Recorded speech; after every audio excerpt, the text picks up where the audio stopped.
बघा की जर आपण एक प्राणायामाचं जे आवर्तन आहे ते 4 सेकंद श्वास घेतला आणि 8 सेकंद सोडला तर 12 सेकंदाचा एक श्वास झाला.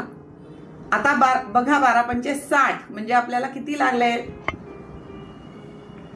5 श्वास लागले आणि इतर वेळेला आपल्याला किती लागत होते? 16 श्वास लागत होते एका मिनिटाला. एवढे श्वास आपले वाचले. आणि जर आपण ह्याचं प्रमाण आदर्श प्रमाण केलं म्हणजे 4 सेकंद श्वास घेतला, 8 सेकंद तो थांबवला नाकपुड्या बंद करून, ज्याला कुंभक म्हणतात, आणि 8 सेकंद सोडला तर बघा 8 दुने 16 4 20. एक श्वास आपला 20 सेकंदाचा झाला. 60 सेकंदाचा 1 मिनिट म्हणजे एका मिनिटाला आपल्याला फक्त 3 श्वास लागले. उरलेले 13 श्वास आपण वाचवले.